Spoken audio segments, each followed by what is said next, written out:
Chapter 5, Masters of Disguise 2, the subpar sequel. The Koopalings and Celia were all heading toward the train station. The pressure of the situation was really on their shoulders.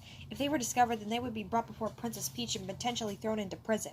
None of the party members wanted that to happen, but one Koopaling who was feeling the intensity more than any of the others was Wendy. She was quivering like a leaf in the wind, and whimpering in addition to that. One person who took immediate interest in Wendy's state was Morton. "Are you all right?" he asked. Wendy's head rattled as she shook it. "Oh, you know me," she whispered nervously. To try and pacify herself, she started to furiously twiddle her thumbs. "I've never been very comfortable among crowds, especially if the crowd consists of nothing but our arch-nemeses." Morton patted Wendy gently on the back. As the most level-headed of the group, he was used to seeing his siblings have a freak-out once or twice. He just hoped that this freak-out wouldn't call any attention to them, as he was starting to notice that the costumes were beginning to have that effect. "Do you think I picked the right costume?" Wendy whispered. "I'm starting to think that this night costume makes me look like a giant metal robot, or a fat metal tube. Does this costume make me look fat?" "No, it doesn't," Morton responded with a whisper. He patted Wendy on the back again, making sure to avoid her shell. Morton hoped that the toads at the ticket booth wouldn't notice the fact that 7 out of the 8 members of their party had humongous, monstrous shells gaping out from underneath their costumes. Morton knew that if any of the toads took interest in that, then they were toast for sure. Meanwhile, Larry and Ludwig were having a conversation of their very own. Ludwig has a habit of wearing a long, draping blue cloak, and he had taken the liberty of wearing that over his costume. Larry wasn't too keen on that, and he was letting Ludwig know. "Dude, why are you wearing that thing?" he asked. "It completely defeats the point of wearing the costume." "No, it does not," said Ludwig. "And besides, I really like this cloak. I've worn it ever since I was 6. "Why?" asked Larry, still miffed as to why Ludwig took such a liking to that cloak in the first place. "Wouldn't you just get a new one? What is so special with that one in particular?" Ludwig put his hand on the button of his cloak and dusted it off, taking careful time to make sure that the jewel shone as bright as the sun on a summer day. "I like the button," he said at last. "What's so special about—" Before Larry could finish, he was silenced by Iggy. They had arrived at the ticket booth, and Celia was talking to the toad who operated it. "Hi," she said. "I would like 8 tickets to the Bean Kingdom, please." Celia even flashed the toad a smile, just for good measure. The toad raised an eyebrow at Celia and glanced over her shoulder at the Koopalings. Those who had their mouths visible despite their masks also flashed the toad some cheery, bright, as well as kind of nervous smiles.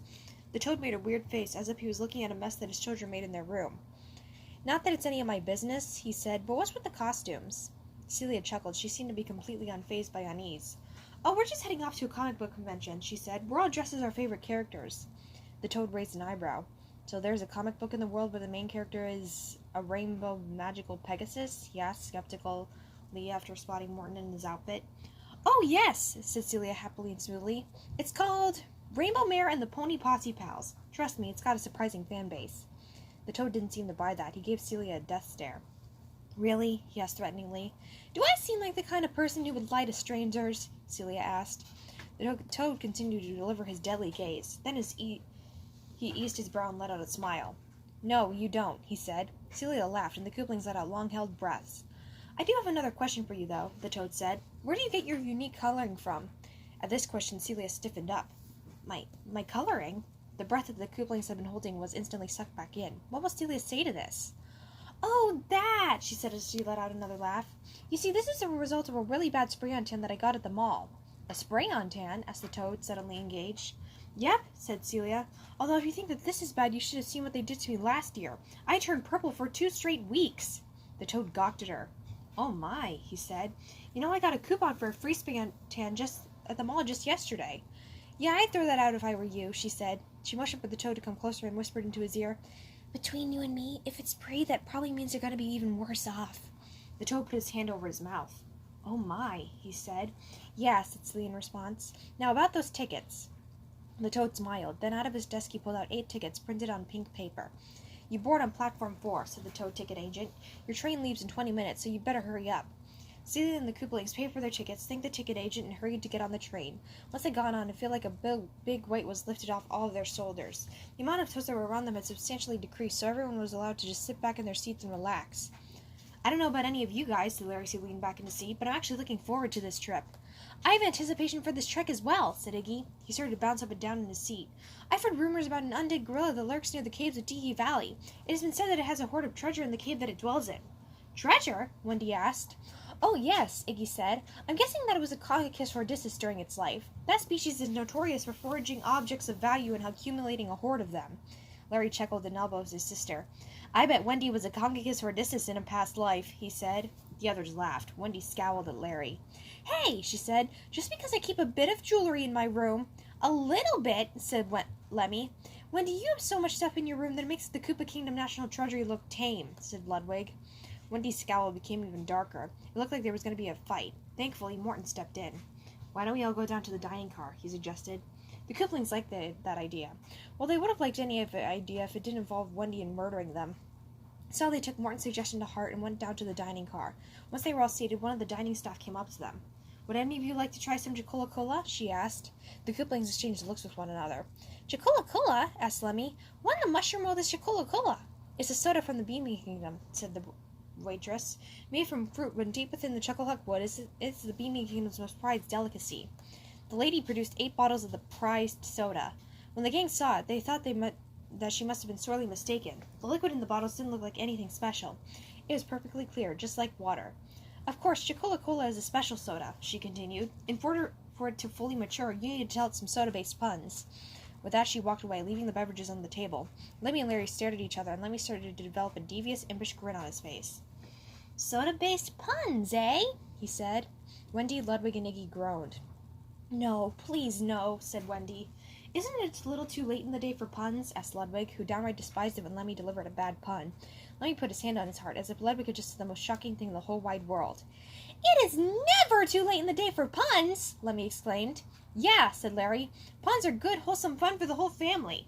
Ludwig scoffed. "If by wholesome and fun you mean annoying and nauseating, then you would be right on the mark," he murmured under his breath. Lemmy ignored him and started to giggle. "So, Larry, are you ready?" he asked. Larry frowned. Lemmy, I'm starting to have second thoughts," he said. "Really?" asked Lemmy, not sure where this was going to go. "Yeah," Larry said. All of a sudden, he smiled. "I'm not sure if I can do this." Lemmy burst into a fit of laughter. Those who were observing the bottles of Chocola-Cola noticed that it changed color from a clear to a slight pink. "Oh, I wouldn't worry about it if I were you, Larry," said Lemmy after he had calmed down. "Normally puns just seem to pop into my head." Now it was Larry's turn to start laughing. "Oh, by the way, Larry," said Lemmy, smiling like a crazed hyena, "the trash is overflowing back home. Can you take care of that? I think that will cap off your chores for the day."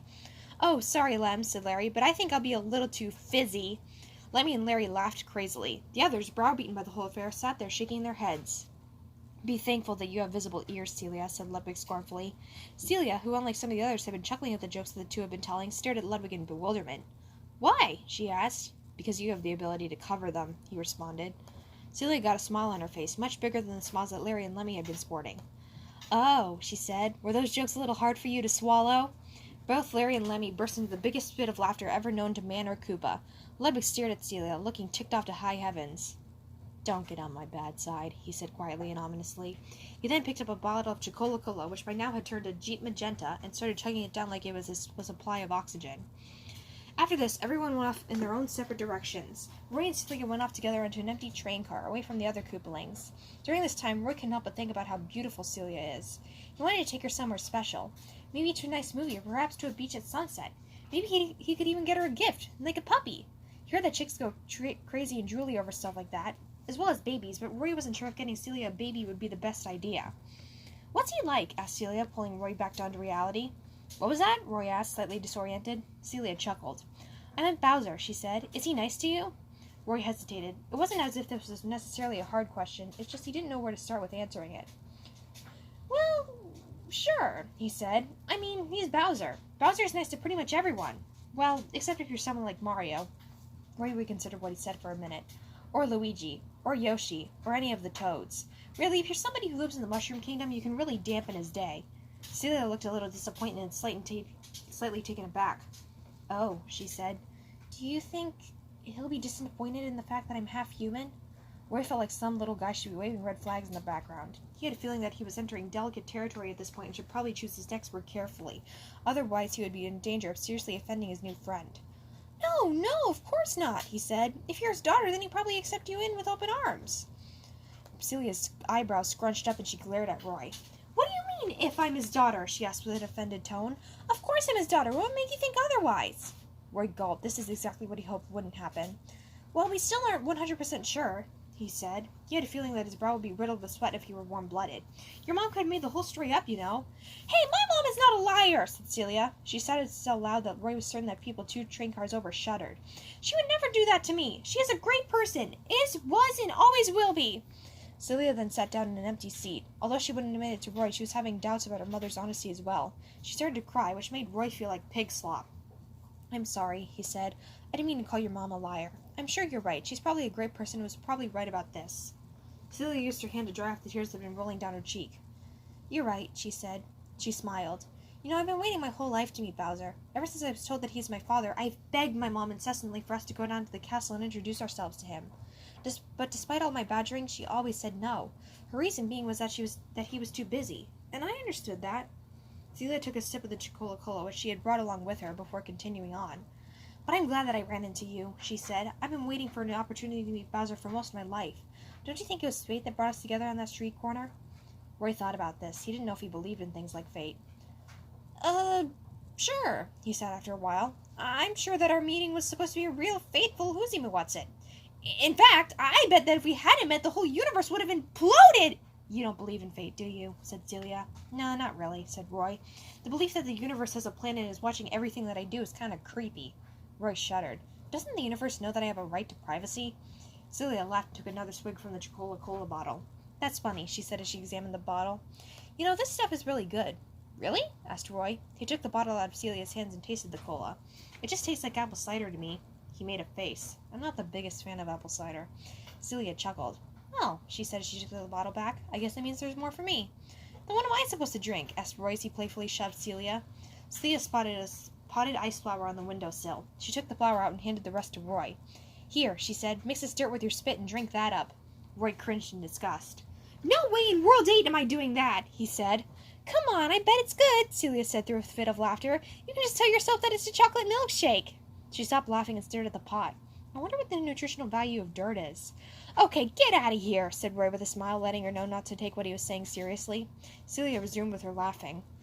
These are the things that I think about, she said. Her tone indicated that she was making a joke. Roy didn't find it funny, but he chuckled anyway. He felt that he owed her a laugh after the fight that they had just had. Celia smiled. She liked the sound of Roy's laugh. The train whistled in the background. It's getting late, Roy said. The train should be at the station by morning, so we should be getting some rest. Roy returned and headed for the door. Good night, Celia. Good night, Roy, she responded. With that, Roy headed back to his siblings to turn in for the night.